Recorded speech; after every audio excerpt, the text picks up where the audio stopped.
everyone, and thank you for joining us this Mother's Day week. Paula Faris here, one of the podcasters in the Access More family. I have the Paula Faris Faith and Calling podcast, joined by Kelly Minter, who has the Cultivate podcast, which launched recently. She's in Nashville. I'm here in Michigan, in Jackson, Michigan, at my mother's home alongside my sister, Diane Collins. And we are here visiting our mother. She had a stroke, but there's good news, everyone. Thank you for your prayers. She is recovering, and we just want to say thank you very much for your prayers. Collective prayer works. So we are sitting right now in her sunroom as she's in the hospital recovering, because we believe that God's not done with her yet. But what we want to do in this conversation over the next 20 minutes or so is just really encourage you. If you are a mother who has suffered a loss, or you're in a season of mourning, or you've lost a mother, or you've lost a grandmother, or if you are a woman and have never been able to birth your own children, or whatever your season may be, we know that Mother's Day can trigger certain emotions for people. It's not a happy occasion for everyone. So we just wanted to have a real conversation about some of the feelings and emotions that are going into this day from a couple of different perspectives. Now, I have 3 kids. I struggled with infertility for a while. My sister has, Diane, say hi. Hi. Diane has one child through foster care. She wasn't able to birth her own children. Her child grew in her heart, not her tummy. And Kelly Minter is single with no children. So we just wanted to have a time to really reflect on the emotions going into this day and show some different perspectives. So Kelly, I guess I just want to open up with you, your experience. What are some of the emotions that you're reconciling right now? Again, you're single and you do not have any children, but I'm sure you're a spiritual mother to so many. Yeah, well, I love that you just use the word reconcile, because that is something that just kind of happens. You do find yourself in those places of, how do I reconcile this? And I typically don't talk a ton about my age, but I think it's important here because I'm 45, and I share that because it's kind of done for me. Like that, it would be highly unlikely. I'd have to meet somebody like 2 years ago, you know what I mean? And get married right away, and to have a biological child. And that kind of hit me in the last couple of years, where there was no longer that, well, maybe, or I could meet some amazing man and get married and to get to that place where you're like, that's not going to happen. There is that place of reconciliation. And at the same time, I think something that I really take to heart is, especially when we go to the Old Testament, we see so many women who struggled with infertility. And in that time and in that culture, in that ancient Israel culture, having children was everything. It was your place in society. It was your social standing. And right. That's a good point. We see so often God looking upon someone like Rachel, even someone like Leah, who could have children, but was not loved. And someone like Hannah, and where God intervened in some really amazing ways. But even when he doesn't intervene the way that we want, you're exactly right. You said earlier, just being a spiritual mother. And I know that is sometimes like, people are like, oh, here we go. Okay, they're going to go the spiritual mom route and whatever, or, but really I get to do missions all over the world. I'm in the Amazon jungle every year. I'm in Eastern European country of Moldova, working with vulnerable children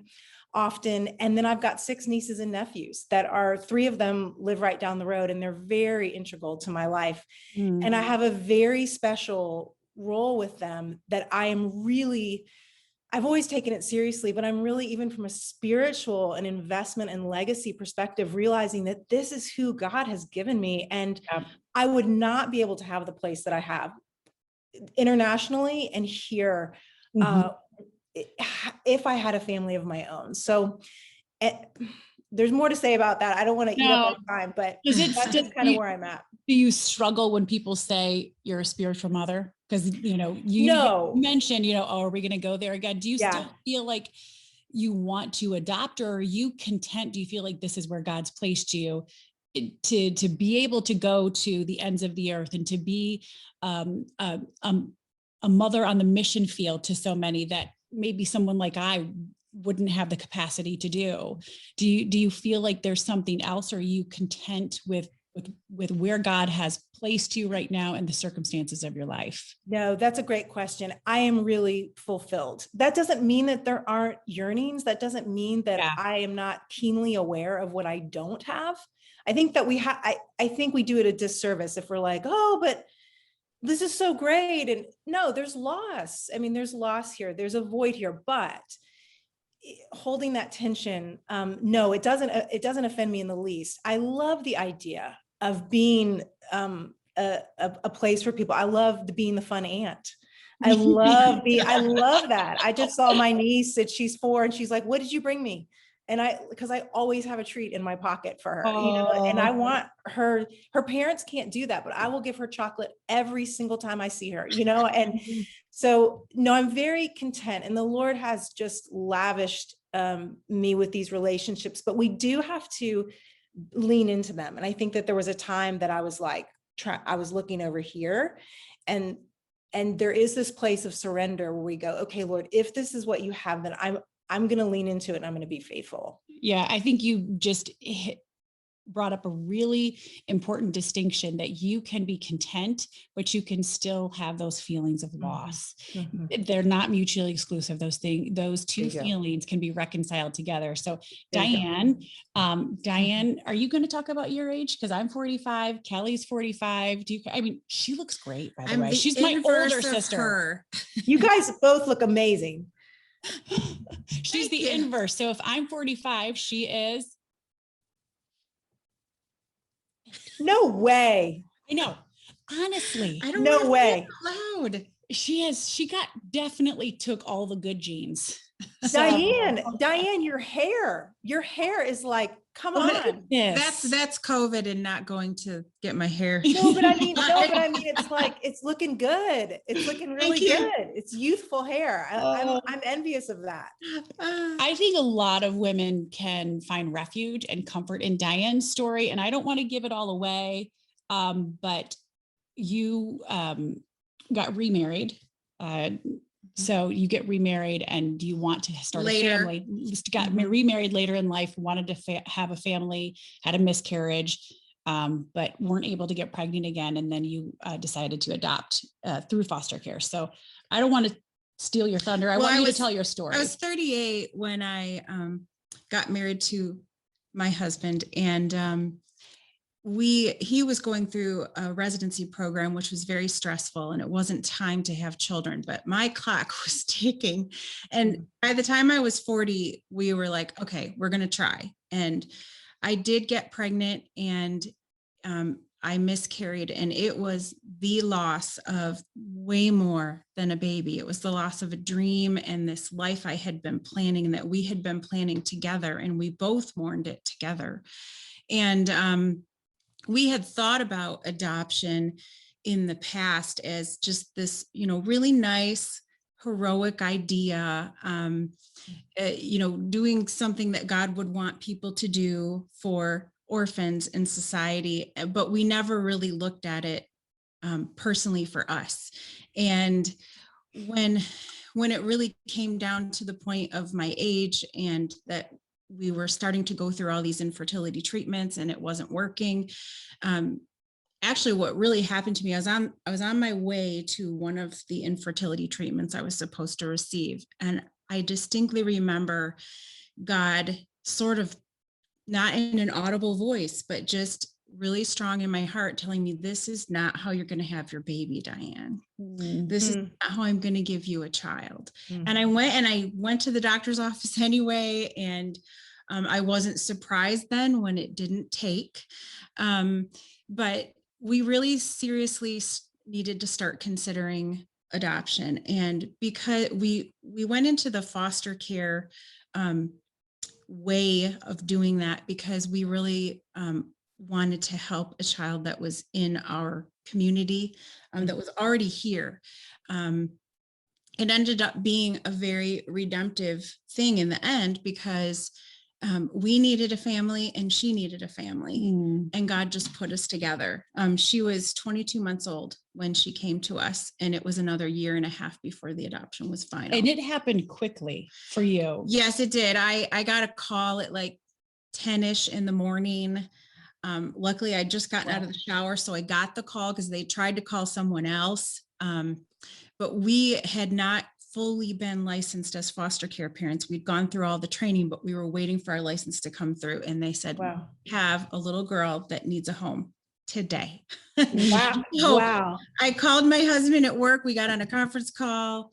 Long story short, I think it was by 2:00, I was at Bethany Christian Services holding this little girl who was sleeping over my shoulder, and took her home with me, and it's never been the same. Mm-hmm. You're gonna make me, I'm gonna cry. And to see how God has orchestrated this, because she looks just like, I think she looks just like your husband. She does. She looks like Drew. Just like Drew. Mm-hmm. And she is the same age as my daughter. Nothing like me. No, our daughter. That's okay. Our daughters are both 13, and they are best friends. They call themselves sissons, like, because neither of them have a sister. I have two boys. So sisters and cousins is sissons. And just to see how God has orchestrated this beautiful patchwork is it's so incredible and incomprehensible to think, you know, our God is such a big God, but he cares about the little things, everything down to every single detail. What has Drew said about her? Well, in terms of rough, like, he can't imagine. Yeah, he has said it so much better than I can say it, actually, that he can't imagine loving a daughter that we had birthed any more than he loves her. And he's said that from the very beginning. And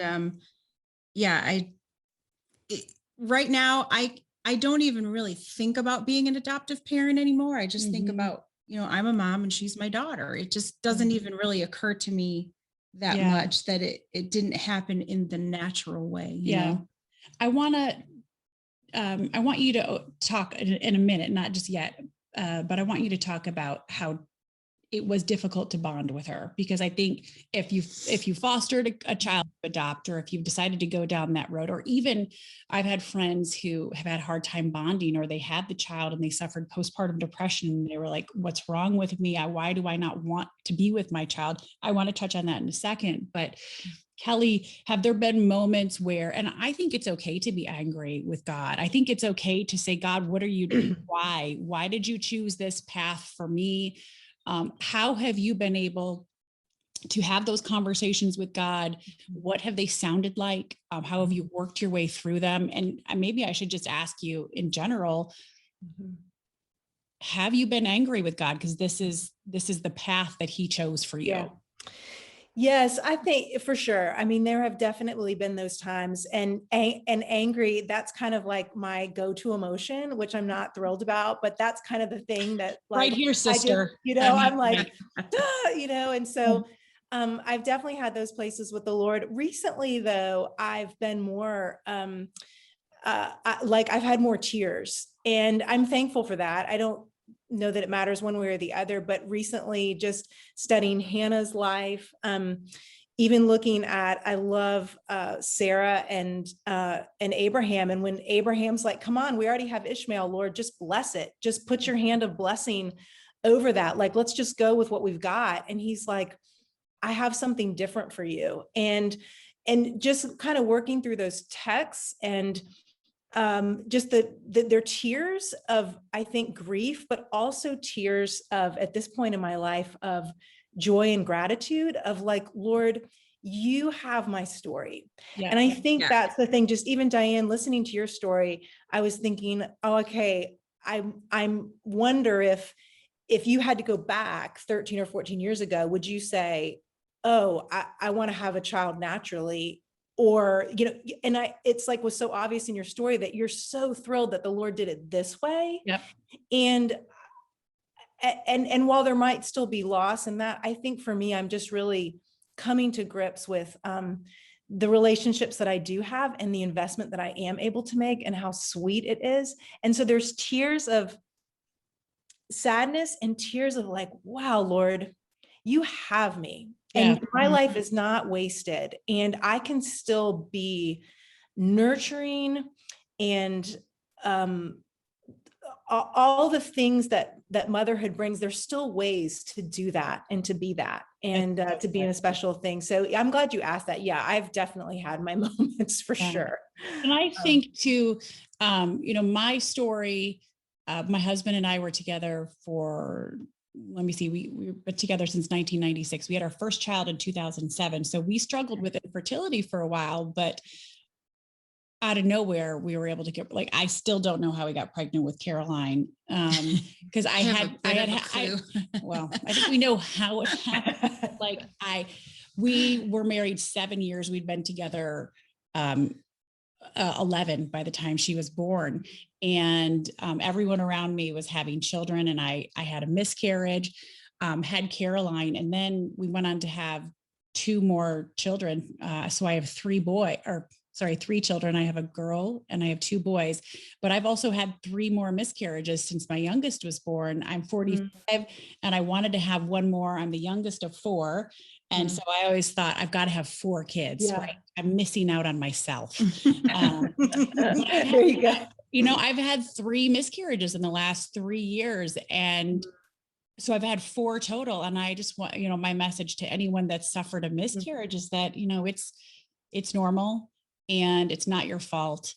And it's okay not, to not be okay, but also don't beat yourself up. It's nothing that you did. And so for me, I've just been praying and seeing the life that my sister has lived. Maybe that 4th child isn't supposed to come from my tummy. Maybe that 4th child is supposed to come through foster care or through adoption, which I'm totally open to. Because I think it's such a beautiful illustration of God's love for us, adoption in general. So thank you for opening our heart to that. And, I'm just praying that the Lord leads and guides our family as we navigate what's next. Because I feel like our family is complete, but I don't think we're finished in some capacity. Can you imagine adding 1 more kid to our crazy family? I mean, I think you should do it. It's chaotic, but my husband and I thrive in chaos. Like I love it. Yeah, we don't so much. We're complete with a family of 3. So, Diane, how have you been able to really work through those emotions of anger and grief, not being able to grow a baby in your belly? And I know that was tough for you. I will say that something you touched on, everybody around you was getting pregnant and having children. And that's really hard to see everyone around you, or for me, it was everyone that was 10 years younger than me around me was doing that. And I thought I had really missed out. And when I had my miscarriage, I actually had an appointment at the doctor's office to double check and see what was going on. It was I forgot what it's called, but it's basically an empty egg sac. So there was no baby that was growing, even though there was a conception. And I was waiting to get that final ultrasound to confirm that. And there was a teenager who was pregnant who just was like, not concerned about anything in the world. And I was like, it's not fair. Yeah. Like I wanted it, and it was probably a mistake for her. But you know what? God has everybody's stories. So I don't know her story, but God was going to take me down a story a path that was going to make me appreciate his love for me in a very individual and personal way. And he picked out a daughter for us that is just perfect for us, 100%. Yeah. Like I tell my kids, I'm like, Diane had a say. I didn't have any choice. Just what you got. So, I mean, yes. But what do you, can you tell us a little bit about that time? If there are women out there who have gone through the adoptive process, or whether they've birthed their own, but just the feelings of conflict. Is there something wrong with me because I'm not bonding with my child? Well, I think partially because I was older, and it's not necessarily because a woman's older, she might go through this. But for me, I was pretty set in my ways. I didn't realize that my ability to run 11 errands in one day was like, like a superpower. I thought it was normal, Yeah. but not for a mom. You can get through maybe 2 if you're lucky before Yeah. a breakdown and nap is needed. And it took me a really long time to adjust to that. I felt very much like my schedule had been taken over by an alien and that my life was not my own anymore. That was part of the conflict. And the other part was that here's this little girl who comes into my home, and before her adoption's even final, she does this to me and says, "Mommy, I love you." Oh. And she didn't know me for maybe a couple of days. And it took me. She was already calling you mommy. She was already calling me that. And I, it took me a lot longer than that, a good year or so before. I mean, I told her I loved her, but until I really felt that affection and that connection and that bond, and that's where I thought something was wrong with me. And I thought, well, maybe it's because I didn't get her as an infant, or maybe it's because she didn't come out of my tummy. No, maybe it was just because me. Maybe it was just because I had things going on in my life and I just wasn't expecting it. I wasn't prepared. Sure. But you know what? God put people in my life, other moms who had adopted through foster care or infant or international or whatever. I met someone in a Bible study I was in, and she invited me to come and join her with these other women that got together once a week and let their kids play together. And that was life-saving for me. So at the same time, when you're seeing other people around you going through this, having a family or whatever, if you can bond with other women who are in your situation, and at the time I met this woman in my Bible study, she was going through infertility as well, and she was getting ready to adopt. So we were going through something similar in a way, or we had been in something similar. So I guess what I'm trying to say is attach yourself to people who are going through something similar to what you're going through. And that is one of the most encouraging things ever, to not feel alone. And it creates an instant community. Yes, it does. Yeah. And Kelly, for you, has there been anything in your self-care routine, or is there any advice that you would like to give anyone listening right now that might be struggling with mourning or loss, or any of the emotions or any of the situations or experiences that we've touched on today? What advice would you give them? That's so good. Well, I think, first of all, I would say, like, listening to Diane's story of adoption through foster care, and even Paula, you all thinking about maybe adopting even on top of the children that you already have. And one thing that was going through my head is, like, just for people not to feel guilty if you don't feel like that's what you need to do. And because I love the idea of adoption. I mean, I love it. And I have walked around this house saying, Lord, if I'm missing something, if this is what you want me to do, by all means, like, you just got to tell me, like, you have just my heart. I'm there. I would so do it. But I have not felt that from the Lord. And as a result, I'm, like I said, really investing in my nieces and nephews, really investing in children in other countries, and also in my local church, and just allowing kids to come over and having a place. So I just want to encourage you, like, if you're like, well, I can't have my own children and I don't feel like I can adopt as a single woman, or there is still such a place of ministry for you, such a place of being able to invest. And I would also say, have those conversations with the Lord. Have your anger, all of us, we've talked about anger, grief, tears, comparison. Let the Lord have that. And I've got my Bible sitting here next to me. It just opened up to 1 Samuel 1 and 2, like, get into Hannah's story, or Sarah, or Rachel, or Leah, and just see the way that God meets these women in different ways. And not every woman is going to miraculously be able to have children, right? But there is the supernatural blessing of Almighty God putting a call on your life, and you walking in His kingdom in that way. And that, when you taste that, it is so fulfilling. And so I just want you to hear, like, you're not missing, like those who are listening, that you're not missing out. You're not missing it. Just keep following Jesus. And I really do believe that he will give you a meaningful path. That's great, Kelly. And Diane, what advice would you give to anyone that's watching this and listening? How can you encourage them and speak life into them? I would just say something that really helped me during many different difficult times in my life, not just miscarriage and infertility, was I'm going to probably misquote this, but it's Psalm 27 that talks about the Lord is my light and my salvation.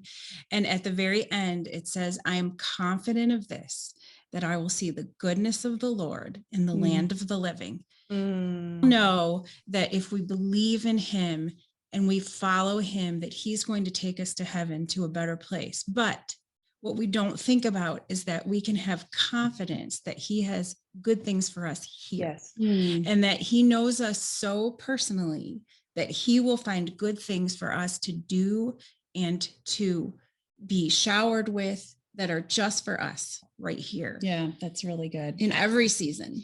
And I just want to leave you all with a word of encouragement too, just to echo Kelly and Diane's sentiments, that everyone's story is unique and God owns your story, and you have a unique call on your life, and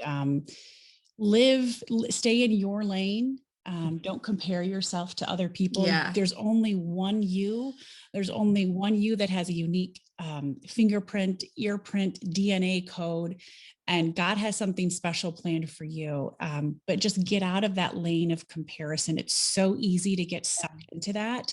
There's only one you. There's only one story of yours, and God's writing that story. So thank you all for watching this today. And I hope you were encouraged. We'd love to hear what you think about it in the comments below, and feel free to share it, because again, Mother's Day isn't just, rainbows and hearts and pink balloons for everybody. It can force a lot of women into, a season of reconciling and mourning and lament. And we want to honor and recognize that motherhood doesn't also look like one thing for every woman. I believe you can be a dog mom, which Diane is. You can be a step mom, you can be a biological mom, you can be an adoptive mom, you can be a teen mom, a spiritual mom, a mentor, a mom who mentors others. So motherhood isn't just one thing. And I just want to encourage you, where you are, God has you exactly where he wants. So thanks for watching. Kelly, do you want to say goodbye?